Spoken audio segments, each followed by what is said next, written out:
America was made for free white men, so get the hell out of my country that God gave us. Okay, but Stephen, are you Irish? Are you Spanish? Are you Scandinavian? Are you German? Because if you are, Ben Franklin didn't want you here. Hi everyone, Danielle Romero here. Thank you so much for being with me today. So I want to talk a little bit about my comment section.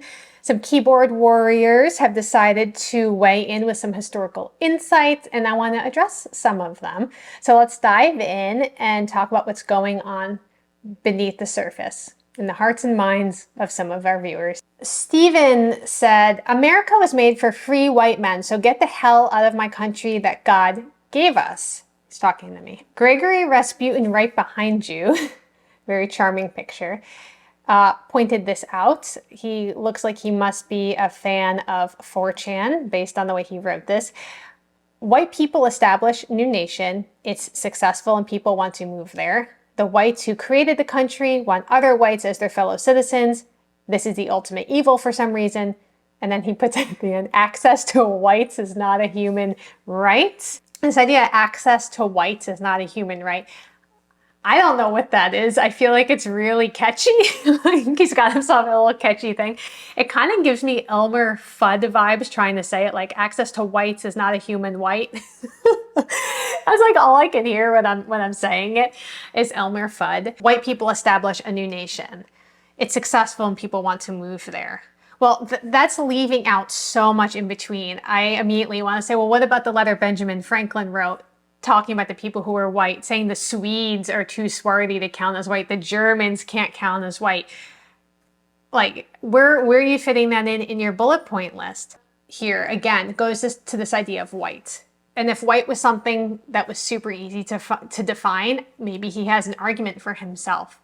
But the thing is, white has changed over time. It's continually changing. Who counted as white when Ben Franklin was writing letters? It's not the same. It has expanded. It has changed in different directions. And so that's really the problem I have with this. And these are the kinds of things that you miss, though, when you are just studying history in a traditional sense. I think this one might be my favorite. This gentleman said, and then you realize you have zero birthright to my country, he means America, considering none of the signers of the Bill of Rights were whatever you are. They were Englishmen, Teutonic, white at New York to Nashville. As many of you know, like I'm raised white. I think, the way people see me varies. But this idea that, I don't even belong in this nation. This guy, Stephen, saying, America was made for free white men, so get the hell out of my country that God gave us. Okay, but Stephen, are you Irish? Are you Spanish? Are you Scandinavian? Are you German? Because if you are, Ben Franklin didn't want you here. So, like, I don't know. I don't know what to tell you, Stephen. I want to read, this guy has commented a bunch. I'm guessing this isn't really what he looks like. Maybe this is how he feels inside. But he likes to go to the videos. Well, first of all, I never say things like white people are bad. What I say is, who are white people? That's what I want to say. Who are white people? Because we gotta understand what that even means before we start pointing fingers, right? So he says, in today's episode of White People Bad, we learn that not only were Irish and Italians considered colored, but the whitest of us all, the Finnish, were also colored. Now, I never said they were colored. And something that is really frustrating on the channel is when people seem to think that because I'm sharing a court case, that is now my deepest and closest personal opinion. No, people can read primary sources. Historians read primary sources all the time. It doesn't mean that that is what they wrote in their journal. It means that they're sharing a primary source with you, which is what I'm doing. And so I'm really shocked that it's so difficult for people to understand. He's saying, I live in Scandinavia. We have a lot of Finnish descended people, and it never once occurred to me looking at them that they weren't white. That, again, is probably because my life does not revolve around trying to find ways to demonize people of European descent while hiding it behind a face of anti-racism. Okay. So I can't demonize people of European descent because I'm mostly European, and that would be really weird to do. I'm also just not doing that. What I'm trying to show is that here in the United States, there is this history of the phrase white changing, expanding, contracting, meaning all different kinds of things for all different kinds of reasons. And so it was interesting to me to see a court case, I think it was in 1903 for John Swan, that the Finns weren't immediately considered white. How fascinating. I'm not sure why he's directing his anger at me. It sounds like either he doesn't understand that it was a court case, that I wasn't born, or what.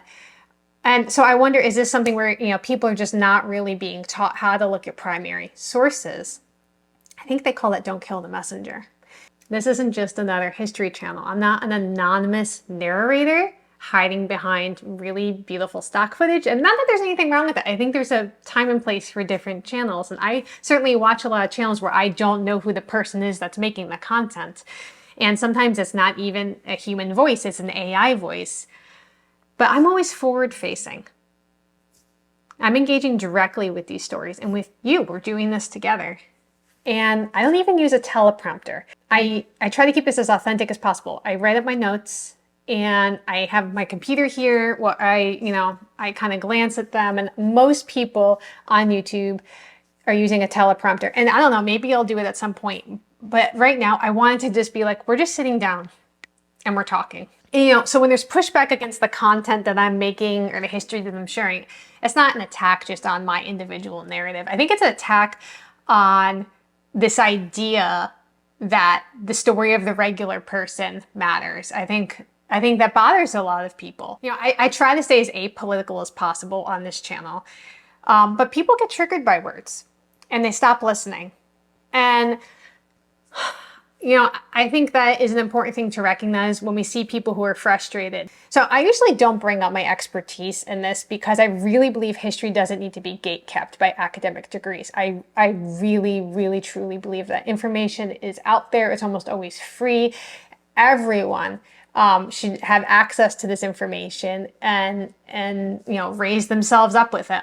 However, for the sake of this discussion, I want to lay some cards on the table. So I have a Bachelor's of Arts, so a BA degree in history, and I focused on Soviet history, and then I double majored in American history. And I also have a master's degree in education, and so when I talk about history, it's coming from years and years of rigorous studying, reading, saturating myself in history. It's not a trend that I'm jumping on. This is a lifelong commitment. It's who I am. I love this. This doesn't feel like work to me. And this isn't a full-time job for me either. I write in the evening, I film and edit on the weekend. I've been living and breathing these stories, these patterns, these hidden connections. So I want you to understand that when I bring these videos to you, these stories to you, these narratives, I'm not just a talking head. I'm not hiding behind stock footage. I'm someone who's deeply, irrevocably committed to understanding and teaching history, starting with my own family. And I really believe that that's where we should all start understanding. History starts at home. It starts with who are you? What is your family history? And then we take a step back. How did my family interact with their community? Take a step back. What nations were my family roots from? And we're taking these steps back and we're seeing where we fit in this global neighborhood. And so maybe some people may be looking at my channel and think what I'm doing is really novel and they hate it, or it's novel and they love it, but it's actually rooted in a long tradition of oral history and family storytelling. We're pulling from the margins and we're bringing these stories to the center, but they've always been there. And so in doing so, I'm not just recounting history in a history textbook with a couple words that are bolded that you need to memorize for the quiz on Tuesday, but we're reshaping the way history is understood. We're moving away from a single narrative to a complex narrative, an interconnected web of stories. So your comments, supportive or otherwise, they serve as a testament to how relevant this is. So whether you agree with me, whether you disagree with me, whether you hate the way my hair looks, whatever, your engagement shows that these topics are alive, they're resonant, and they're worthy of our examination. And that in itself is a powerful statement. If you're up for a deeper dive into untold stories that make up our complex, beautiful American story, you know exactly where to find me.